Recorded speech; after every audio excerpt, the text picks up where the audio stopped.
I escaped one locked building and somehow broke into a castle, which felt statistically unfair.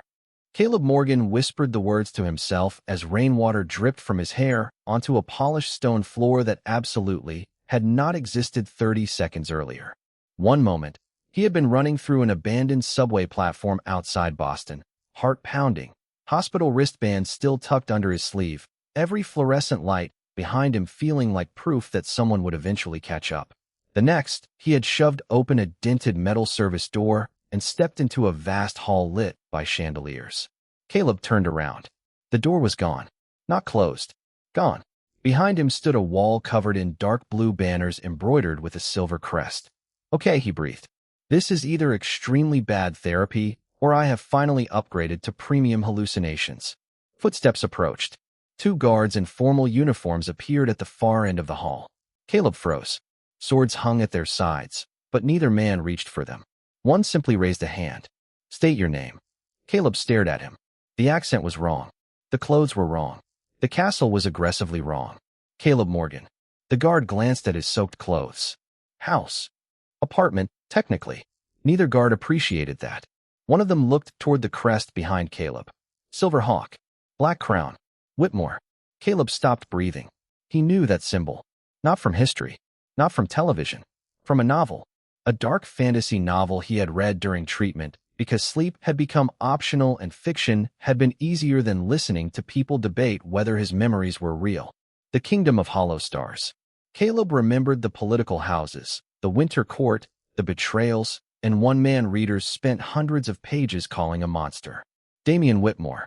Duke. Villain. Dead by the end. Caleb pressed both palms against his temples. No, absolutely not. One guard frowned. Sir, the memories came faster now. Chapter 18. The First Betrayal. Chapter 31. The Public Accusation. Chapter 47. Damian alone in the council chamber while everyone he trusted turned away. And then the date. Caleb knew the date because the story repeated it like a warning. 87 days from the beginning of the winter session. The day Damian Whitmore died. Caleb looked toward the enormous windows. Snow dusted the courtyard outside. Winter banners hung from every arch. His stomach dropped. What day is it? The guards exchanged a look. One answered. Caleb did the math automatically. 87 days. Exactly. You have got to be kidding me. Another set of footsteps sounded behind them. Slower. Measured. The guards straightened immediately. Caleb did not need an introduction. A tall man entered wearing a black coat with silver embroidery at the collar, dark hair neatly styled, posture controlled, gray eyes cool enough to make the entire hall feel quieter. Damian Whitmore looked less like a villain and more like a man who had not trusted a room in years. Caleb had expected arrogance, cruelty, something dramatic. Instead, he saw exhaustion hidden beneath perfect control. Damian's gaze settled on him. Who are you? Caleb swallowed. Every sensible answer disappeared. Someone having a very bad week. Damian's expression did not change. How did you enter my residence? That is going to sound worse. Caleb glanced at the wall where the metal door should have been. I opened a door in Boston. Silence. One guard looked confused. The other looked concerned. Damian simply studied him. Caleb remembered what came next in the novel. Tomorrow morning, Damian's financial advisor would quietly transfer a sealed ledger to House Vallon. 6 weeks later, Damian would discover the betrayal too late. Caleb looked directly at him. Your advisor, Marcus Hale, is going to betray you tomorrow. The guard stiffened. Damian's face remained still. Interesting. Caleb laughed once, nervously. That word has never improved my life. Damian stepped closer. How do you know Marcus Hale? Caleb's heart pounded. Because I have already read what happens to you. The hall went completely silent. Damian's eyes narrowed. Caleb knew he had crossed the line between suspicious stranger and professionally unbelievable stranger. Still, one fact mattered more than sounding sane. He held Damian's gaze. You have 87 days left. Damian did not react to the number. That was somehow more unsettling than anger would have been. He simply looked at Caleb as if he were examining a problem with too many missing pieces. 87 days until what? Caleb opened his mouth, then hesitated. Saying it aloud made everything sound worse. Until the day the story says you die. One of the guards shifted uncomfortably. Damian never looked away from Caleb. And tomorrow Marcus Hale betrays me. Yes. How? Caleb searched his memory. The scene was clear. Morning light. A sealed ledger. Marcus waiting until Damien left for the council chamber. He transfers a financial ledger to House Vallon before noon. He uses the East Archive because the clerk changes shifts at 11. Damien's expression finally changed. Barely. That detail is not public. Caleb gave a tired laugh. Nothing about this situation is public where I come from. Damien turned to the guards. Prepare a guest room. Caleb blinked. A guest room? You will remain here tonight. That sounded suspiciously like a polite arrest. Damien's eyes returned to him. If you are lying, I will know tomorrow. Caleb rubbed one hand over his face. Wonderful. I always perform well under supernatural probation. Nobody laughed. The room they gave him was larger than his entire apartment back home. Fireplace. Tall windows. A bed wide enough to create emotional distance from both sides. Caleb stood in the middle of it wearing borrowed clothes and tried to process the fact that 24 hours earlier, he had been arguing with a nurse about whether his memories were symptoms. Now a fictional Duke was testing one of them. Sleep did not happen. At 10:42 the next morning, a servant arrived with breakfast Caleb had no appetite for. At 10:55, footsteps sounded in the corridor. At 11:08, the door opened. Damien entered alone. Caleb sat up immediately. Please tell me Marcus developed a sudden interest in honesty. Damien closed the door behind him. He entered the East Archive at 11 exactly. Caleb's stomach tightened, and he removed a sealed ledger. House Vallon. One of my men followed him. Marcus met a courier connected to them outside the south gate. Caleb exhaled slowly. He had been right. That should have felt validating. Instead, it felt like standing on train tracks after hearing the first distant whistle. Damien moved closer. You said I discovered this 6 weeks later. In the version I remember. Now I know today. Yes. Damien's gaze sharpened. Then the future has already changed. Caleb looked toward the window. Snow drifted lightly across the courtyard. That is the part one I'm worried about. Why? Caleb turned back to him. Because I knew what happened when you were betrayed 6 weeks from now. I knew what you did next. I knew which choices pushed you toward the ending. And now Marcus has been exposed before the story expects it. Damien considered that. Which should be good. Usually yes. Caleb stood and began pacing. But stories hate empty spaces. If one event disappears, something else can take its place. You speak as though the future is conscious. I spent months being told my memories were impossible. My standards have adjusted. Damien watched him for a long moment. What happens next in your version? Caleb stopped pacing. Tomorrow, nothing major. Then 3 days from now, you receive an invitation from the Winter Council. I received it this morning. Caleb went still. No. Damien reached into his coat and placed a sealed envelope on the table. Silver wax. Winter Council crest. Caleb stared at it. In the novel, that invitation came 3 days later, after Marcus completed the betrayal. That is early. Damien's voice remained calm. How early? 3 days. Silence settled between them. Caleb looked at the envelope, then at Damien. We moved one piece. His pulse began to race. The board moved another. Damien frowned. Board. Metaphor.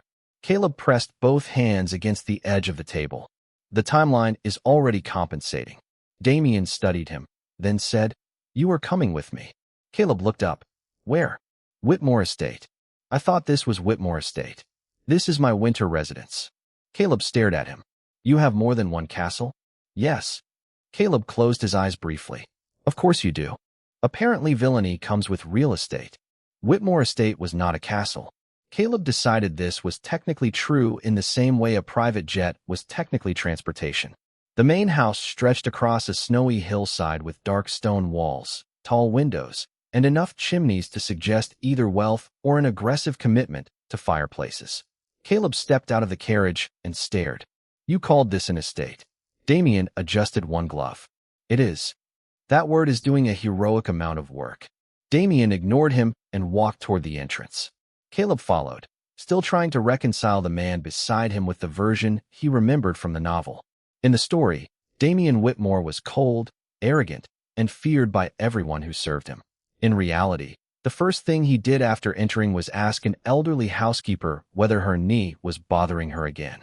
The second was to tell a young footman to go home early because his daughter had a fever. Caleb stood in the entry hall watching this with growing suspicion. You are ruining your reputation. Damien glanced back. What reputation? Never mind. A housekeeper named Mrs. Dalton showed Caleb to a guest room on the second floor. The door had no lock on the inside or outside. Caleb noticed immediately. His chest tightened before he could stop it. Damien noticed that too. Problem. Caleb looked at the door. No. That was unconvincing. Caleb forced a smile. I have been told I lack commitment to deception. Damien did not press. The door stays unlocked. Caleb looked at him. Always. Unless you request otherwise. Something in Caleb's shoulders loosened. He hated that Damien saw it. The next few days settled into a strange routine. Caleb ate breakfast with Damien, searched his memories for future events, and tried not to think too hard about the fact that he had become a consultant whose qualifications included psychiatric treatment and having read the ending. Damien treated every prediction like evidence, not prophecy. He asked dates, locations, motives. He never asked Caleb to prove he was sane. That difference mattered more than Caleb wanted to admit. On the second morning, Caleb warned him that a northern supplier would suddenly raise grain prices after receiving pressure from House Fallon. Damien changed the contract terms before the message arrived. On the third evening, Caleb remembered a servant being falsely blamed for missing correspondence. Damien quietly checked the mailroom records first. The servant kept his position. Each correction felt good. Too good. Caleb began to think maybe this was simpler than he feared. Remember the disaster. Prevent the disaster. Save Damien. Go home somehow. Efficient. Almost responsible. Then Damien ruined that plan by being observant. You are not eating. Caleb looked down at dinner. I am eating. You have moved the same potato 3 times. Caleb stared at the potato. It knows what it did. Damien's mouth twitched. Caleb noticed. Was that almost a smile? No. Tragic. That night, Caleb woke from a dream he could not remember with his heart racing and the room suddenly too small. For one confused second, the dark walls looked like the hospital again.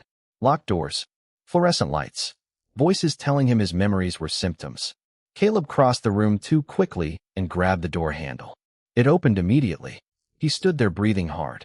No lock, no nurse, no one stopping him. Footsteps approached from the hallway. Damien appeared wearing a dark robe over his nightclothes, hair slightly less controlled than usual. He stopped several feet away. Caleb hated how obvious his breathing sounded. I am fine. No. The word was calm, not dismissive. Damien sat on a bench across the hall, instead of coming closer. You are not trapped here. Caleb stared at him. You do not know that. I know I will not lock you in. Silence. Caleb looked at the open doorway behind him, then at Damien. Nobody had ever said it that simply. No diagnosis. No correction. No argument. Just a promise. Caleb slowly sat on the floor inside the doorway. Damien remained where he was. 5 minutes passed. Then 10. Neither man spoke. Eventually Caleb's breathing settled. You are bad at comforting people, Caleb said quietly. Damien looked at him. You are calmer. Annoyingly true. Damien stood. Try to sleep. Caleb nodded. Before Damien turned away, Caleb said, Thank you. Damien paused. For what? Caleb looked at the unlocked door. Believing I know when I am afraid. Damien's expression softened almost invisibly. That should not require belief. After he left, Caleb remained awake for a long time. The novel had called Damien heartless. The novel had described his silence as cruelty and his distance as arrogance. Caleb stared into the dark and wondered for the first time whether the story had misunderstood him completely. Then a memory surfaced. Tomorrow afternoon. The council messenger. The blue envelope. The accusation that would isolate Damien from 3 allies at once. Caleb sat upright. He knew exactly how to stop it. At least, he thought he did. By noon the next day, Caleb had convinced himself that the blue envelope would be easy. That was usually when the universe became interested. In the novel, the envelope arrived at 2:15 in the afternoon carrying a formal accusation that Damien had manipulated winter relief contracts for personal gain. 3 allied houses withdrew their support within hours. Damien responded with silence, which the story described as proof of guilt.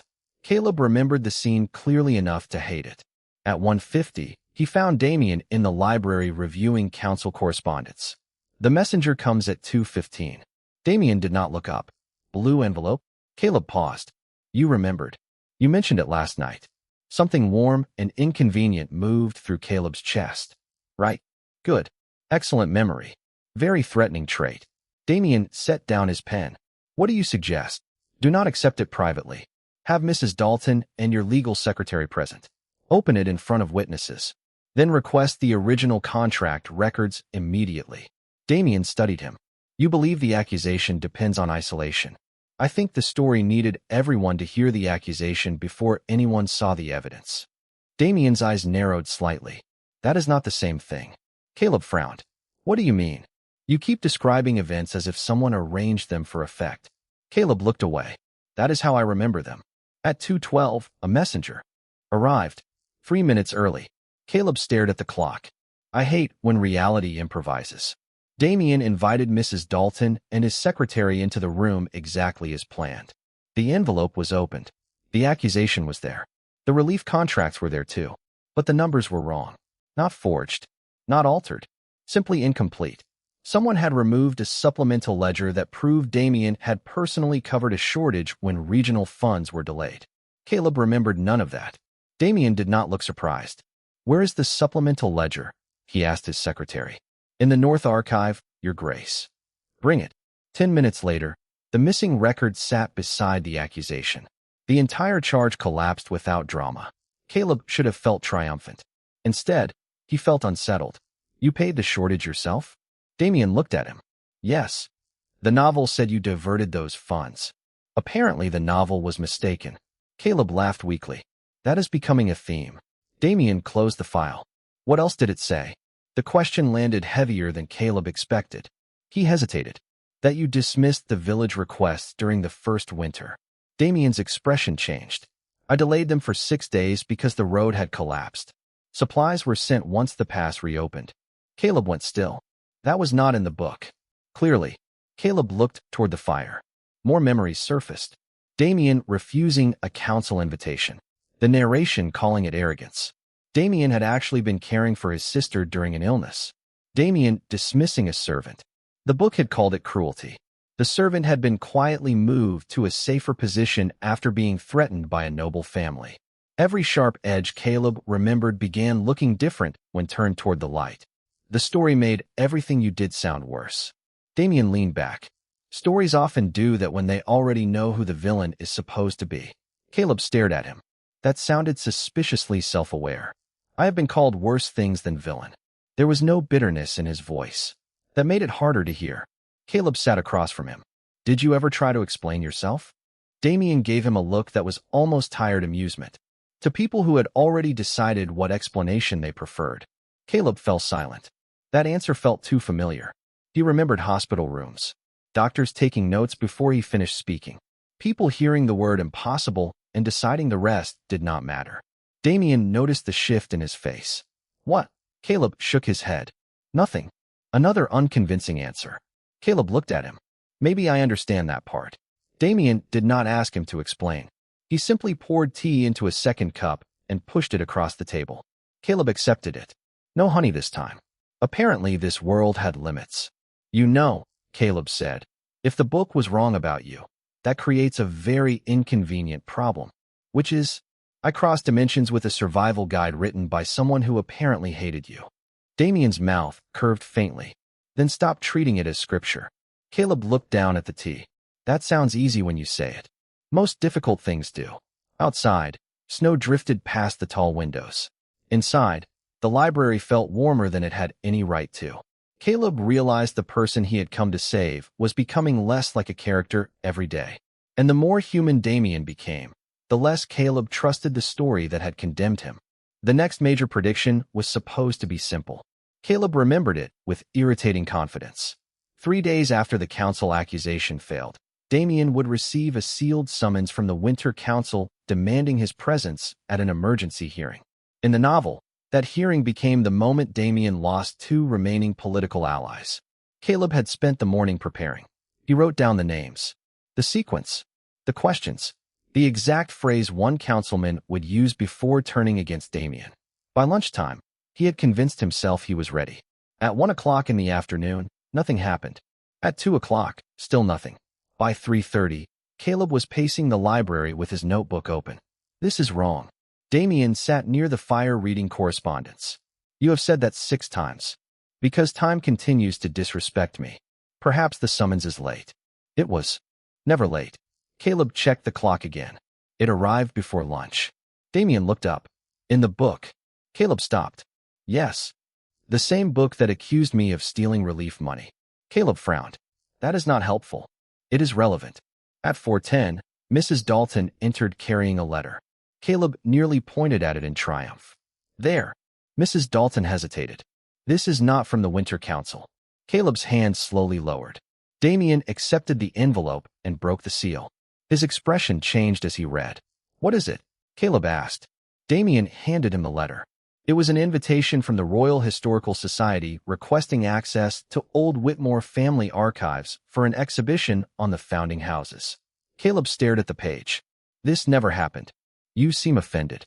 I am being personally betrayed by chronology. Damien almost smiled. Caleb looked at the date again. Nothing. No summons. No emergency hearing. No political collapse. The memory was clear, but reality had simply refused to cooperate. That frightened him more than being wrong by a few hours. Maybe changing the earlier events removed the hearing, Damien said. Caleb shook his head. No. The council hearing was tied to your family history, not Marcus Hale. Then your memory was inaccurate. Caleb's chest tightened. The word landed harder than Damien intended. Inaccurate. Mistaken. Imagined. He closed the notebook too quickly. I know what I remember. Damien's expression softened. I did not say you imagined it. Caleb looked away. People usually do. Silence stretched. Damien did not defend himself. He just waited. Caleb hated that patience worked on him. I need to find something, he said finally. What? Proof that the version I remember is wrong. The Historical Society request gave them an excuse to open the oldest section of the Whitmore archives, a room rarely used and carefully maintained beneath the east wing. Caleb expected dust. There was almost none. Apparently, even forgotten history received better housekeeping than his old apartment. He searched through family journals, estate ledgers, political records, and private correspondence. Hours passed. Then he found a leather-bound chronicle dated 28 years earlier. Damien stood beside him as Caleb opened it. The names were familiar. House Vallon, Winter Council, Whitmore. Even events from the novel appeared in recognizable form. But the descriptions were different. Damien's father had not abandoned an Allied village, as the book claimed. He had relocated families before a brutal winter. Damien's mother had not withdrawn from court out of instability. She had been investigating financial corruption. Caleb turned pages faster. Then he found Damien. A childhood entry. Quiet. Observant. Protective of younger staff. None of the words the novel used. No cruel. No cold. No dangerous. Caleb's pulse began to pound. This is history. Damien nodded. Yes. And it contradicts the book. Again. Caleb flipped ahead. His hand slowed when he reached an entry about the Winter Council hearing. It had happened. But not to Damien. To another Whitmore relative 2 generations earlier. Same accusations. Same phrase from the councilman. Same political fallout. Caleb stared at the page. No. Damien leaned closer. What? Caleb pointed. The novel copied this. Copied. It took an old scandal from your family history and rewrote it as your future. Damien went still. Caleb felt cold. His memories had never been prophecy. They were not necessarily a map of this world. They might have been a distorted reconstruction built from real events, rearranged until Damien fit the role of villain. I thought the timeline was changing because I interfered, Caleb whispered. Damien watched him carefully. And now? Caleb closed the chronicle. Now I think I brought the wrong story with me. Caleb did not sleep well after finding the chronicle. He spent most of the night staring at the ceiling, replaying every prediction he had trusted since arriving in this world. By morning, the problem had grown teeth. If the novel was not prophecy, then Caleb had not been saving Damien from the future. He had been steering him away from events that might never have belonged to him at all. That thought followed Caleb into breakfast and sat beside him like an unwanted guest. Damien noticed within minutes. You have not touched your food. Caleb looked at the plate. I am developing a complicated relationship with toast. You are avoiding the question. There was no question. Then consider one implied. Caleb sighed. What if I made things worse? Damien set down his coffee. By exposing Marcus Hale? By treating every memory like a warning. Some of them were useful. Some were copied from old history. Caleb pushed his chair back. I built an entire strategy around a book that may have rearranged your family's past and called it your destiny. Damien watched him carefully. And now you intend to punish yourself for not knowing that sooner. Caleb stared. That was annoyingly accurate. You are becoming predictable, cruel. Over the next several days, Caleb tried to compensate by researching harder. He compared dates, cross-referenced names, asked Mrs. Dalton for archive inventories. He stayed up late reconstructing every remembered chapter against actual records. Damien asked fewer questions. Then he stopped asking entirely. Caleb noticed on the first day, resented it on the second. By the third, he had convinced himself Damien no longer trusted him. That afternoon, he found Damien in the West study reviewing estate accounts. You have not asked me what happens next. Damien looked up. No. Caleb folded his arms. Very observant. I am not going to. The answer hit harder than Caleb expected. Right. Damien closed the ledger. That sounded disappointed. It did not. Another poor lie. Caleb looked toward the window. Snow reflected pale light across the room. You brought me here because I knew things. Initially. And now I do not know if any of them are true. Correct. Caleb laughed once, without humor. So that solves the usefulness problem. Damien's expression changed. Is that what you think this is? Caleb shrugged. You needed a map.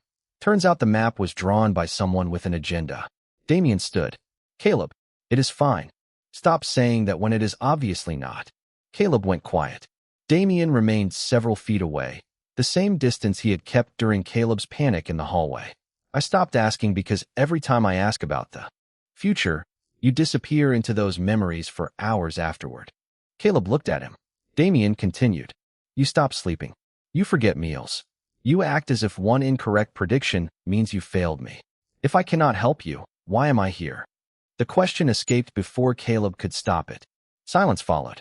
Damien's face softened. You think you have to earn your right to stay. Caleb looked away. That was worse than being corrected because it was true. Damien's voice became quieter. I needed your knowledge when you arrived. Caleb swallowed. Damien paused. I do not need you to earn your right to stay. Caleb's eyes lifted. Damien was still not touching him, not cornering him, just standing there. Then what am I supposed to do? Caleb asked. Eat dinner. Caleb blinked. That is your solution? Sleep afterward. You are emotionally underqualified for this conversation. Damien almost smiled. And yet you understand me. Caleb hated that he did. For the first time since escaping the hospital, someone was telling him he could remain without proving his memories were real, useful, or correct.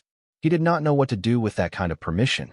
That evening, Caleb found a cup of tea outside his bedroom door. Beside it sat a small plate of toast. No note. No questions about tomorrow. Caleb picked up the cup and stood there for a long moment, staring at the unlocked doorway across from him. Somewhere between Boston, the castle, and all the futures he thought he had to fix, Damien had stopped treating Caleb like a map. Caleb was beginning to realize that might be the first time anyone had treated him like a person. For the next week, Caleb tried something unfamiliar. He stopped asking what was supposed to happen. No predictions before breakfast. No midnight searches through old chapters in his memory. No treating every letter at the estate like it might contain the next catastrophe. The world continued anyway. That was mildly offensive. I thought fate would be more dramatic when ignored. Caleb said one afternoon as he walked beside Damien through the snow-covered gardens. Damien glanced at him. Disappointed? A little. I prepared emotionally for thunder. There is no thunder. Again, poor production value. Damien's mouth curved. Caleb noticed it immediately. There. That was definitely a smile. You are imagining things. I have paperwork suggesting that explanation has been overused. Damien's expression changed at once. Softer. More careful. Fair. They continued toward a stone terrace overlooking the frozen pond. Caleb had grown used to the estate, which felt dangerous in a completely different way. He knew which hallway stayed warmest in the mornings. He knew Mrs. Dalton secretly added cinnamon to the bread on Sundays. He knew Damien read financial reports before breakfast and pretended not to care when Caleb stole the chair closest to the fire.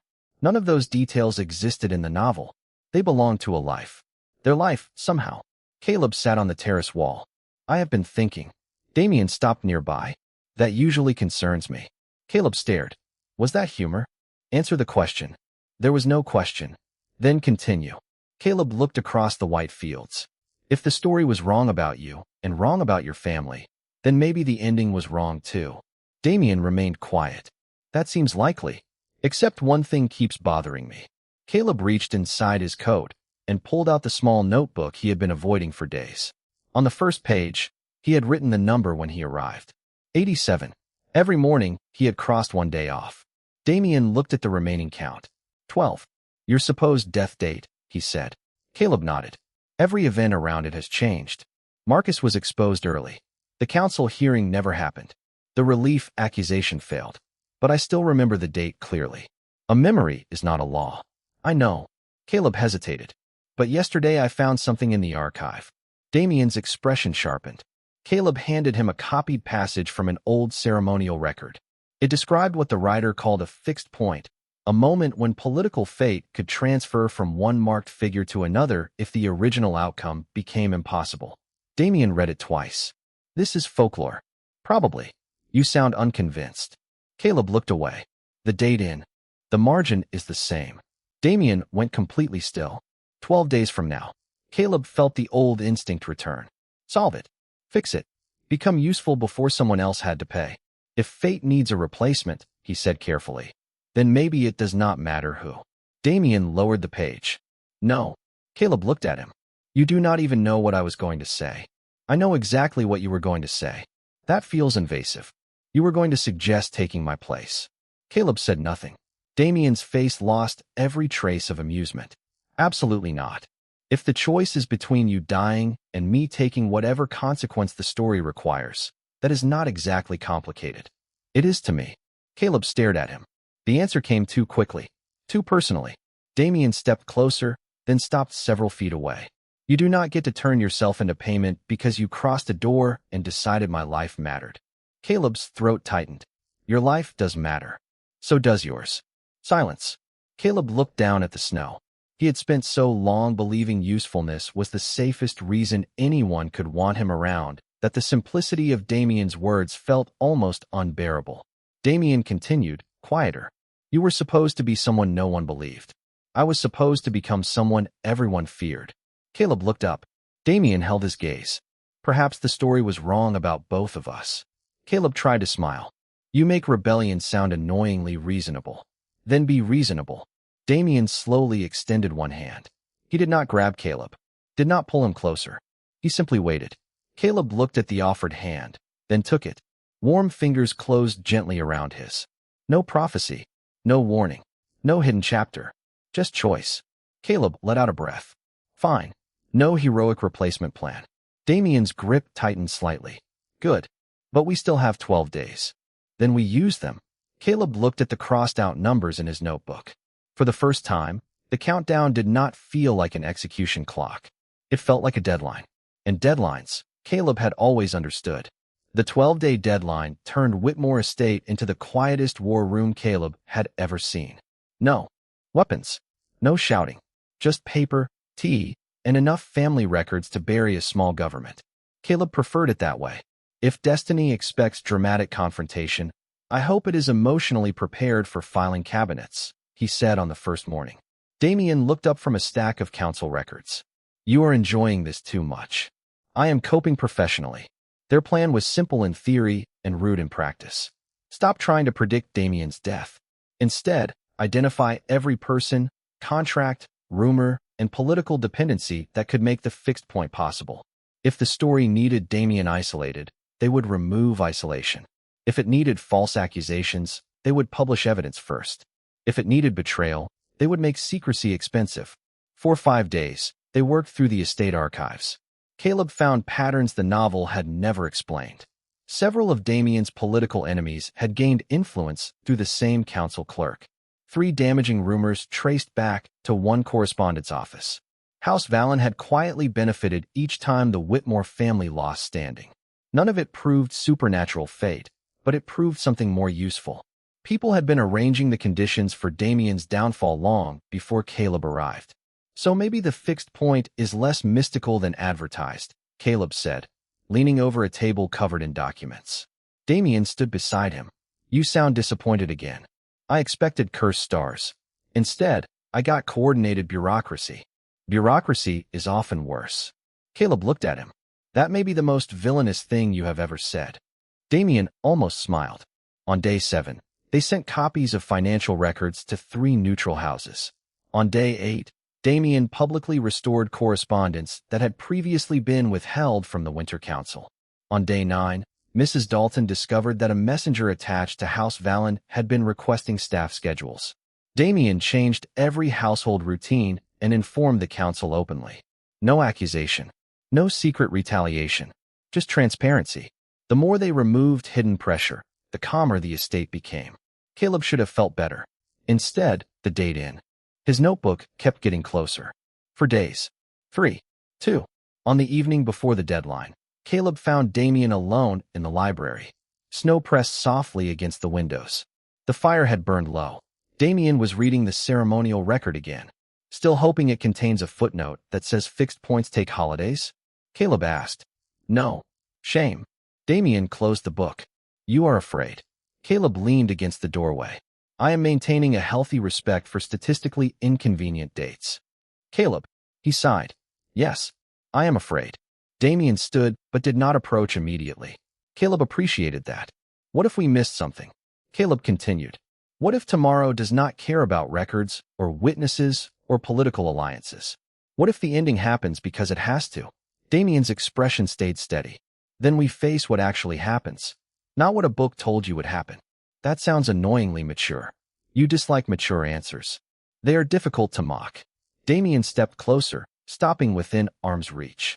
You promised no replacement plan. I remember. Do you still mean it? Caleb looked at him. For half a second, the old instinct returned. If something went wrong, take the cost. Make yourself useful. Make sure nobody regretted trusting you. Then he remembered the unlocked door. The tea outside his room. Damien sitting several feet away during his panic because closeness had been Caleb's choice to make. He nodded. Yes. Damien slowly extended his hand. Caleb took it without hesitation this time. Good, Damien said. Caleb looked down at their joined hands. You know, in my world this would probably count as an emotionally significant moment. And here, Caleb smiled. Still collecting data.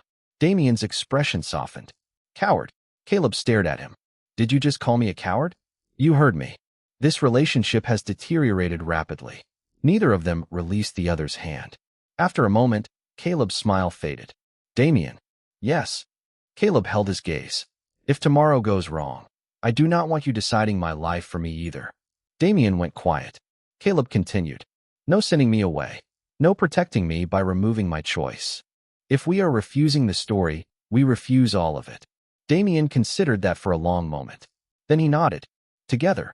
The word landed deeper than Caleb expected. Outside, the estate bell marked midnight. One day became 0. Caleb looked toward the dark windows. Well, Damien glanced at him. What? Caleb breathed out slowly. Apparently the future has finally arrived. Morning arrived without thunder, prophecy, or immediate disaster, which Caleb found deeply suspicious. He sat across from Damien at breakfast, staring at the clock as if it might personally betray them. It is 8:03, Caleb said. Damien buttered a piece of toast. I can see that. In the novel, something important had already gone wrong by now. Then perhaps the novel is disappointed. Caleb looked at him. You are getting dangerously good at this. By 9:30, the first message arrived from the Winter Council. House Vallon had submitted a formal complaint accusing Damien of manipulating regional trade agreements. Caleb read the notice twice. There it is. Damien remained calm. We expected some version of this. Yes, but expectation feels less comforting when it becomes stationary. The difference this time was preparation. Copies of the original contracts had already been distributed to neutral houses. Financial records were public. Witnesses had been informed. Damien answered the complaint immediately and requested an open review instead of a private hearing. By noon, the accusation had nowhere to hide. Then another problem appeared. A council clerk claimed Damien had pressured staff members into altering correspondence. Caleb felt the old panic rise. New route. New accusation. Same destination. They are still trying to isolate you, he said. Damien looked at him. Then we do the opposite. They invited representatives from 3 houses to Whitmore Estate and opened the archive under shared supervision. No private rooms. No secret meetings. No dramatic confrontation. Just records, witnesses, and a level of transparency Caleb suspected villains were not traditionally known for. Hours passed. Each accusation weakened under examination. By late afternoon, Caleb began to realize something strange. The fixed point had always depended on Damien being alone. Alone when accused. Alone when deciding. Alone when everyone else interpreted silence as guilt. The story had not required magic. It had required isolation. Caleb looked around the council chamber they had converted into an open review room. Damien was not alone now. Neither was he. That is it, Caleb whispered. Damien turned. What? The ending only works if everyone accepts the same version of you. Damien's expression sharpened. Caleb stepped closer to the table. If they believe you are cold, silence looks guilty. If they believe you are dangerous, caution looks threatening. Every event depended on interpretation before evidence. Damien considered that. Then the fixed point was never the date. Caleb felt a strange relief spread through him. It was the narrative. By sunset, the council suspended the complaint pending independent review. House Vallon lost access to several committees until the records could be audited. Nobody cheered. Nobody collapsed dramatically. The world simply continued. Caleb checked the clock. The hour from the novel passed. Damien was still standing beside him. Alive. Irritatingly composed. Caleb laughed under his breath. Damien looked over. What? Caleb held up the notebook. 87 days. He crossed out the final number. Still here. Damien's expression softened. So are you. The words landed harder than Caleb expected.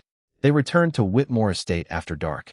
Mrs. Dalton had left food warming in the dining room, but Caleb barely noticed. He was too busy feeling the absence of disaster. I think we did it, he said as they walked through the main hall. Damien glanced at him. You sound surprised. I am trying not to insult fate publicly. Then Caleb stopped. A metal door stood at the far end of the corridor. Dent along the lower panel. Faded industrial paint. Completely wrong against the stone walls. His breath caught. Damien followed his gaze. Caleb. The door. The same door from Boston. Caleb approached slowly. His hand shook as he touched the handle. He opened it. Fluorescent light spilled into the hall. On the other side was a hospital. Corridor. Westbridge. Clean white walls. Blue chairs. A nurse stood several yards away, turning toward the open doorway. Caleb. His name crossed the distance like a rope thrown between worlds. Caleb could not move. Damien stopped behind him, but did not touch him. That is your world. Yes. Caleb's throat tightened. Everything he had run from was right there. Familiar. Real. Possible. Damien said nothing about staying. Nothing about leaving. Caleb looked back at him. You are not going to tell me what to do. No. That is extremely inconvenient. I know. Caleb looked between the hospital and the estate. Then something slid across the floor from the other side. A single sheet of paper. Caleb bent and picked it up. One sentence was written across the center. You did not come here to save Damien Whitmore. Caleb's stomach dropped. A second line slowly appeared beneath it. He was sent here to save you. Caleb stared at the words. Damien stepped closer. What does it say? Caleb handed him the page. For once, Damien had no immediate answer. Caleb looked back through the doorway at the place he had escaped, then at the man who had never once asked him to prove that his fear was real. The choice suddenly felt different. Not between worlds. Between versions of himself. Caleb reached for the door. Damien's voice was quiet. Caleb. Caleb looked at him and smiled faintly. I spent a long time thinking escaping meant finding somewhere else to run. Then he closed the door. When he turned back, the metal frame was already fading into the stone wall. Damien watched him carefully. Are you certain? Caleb nodded. For the first time in a while, yes. Damien held out his hand. Caleb took it. No prophecy. No script. No countdown. Just a future neither of them had read yet.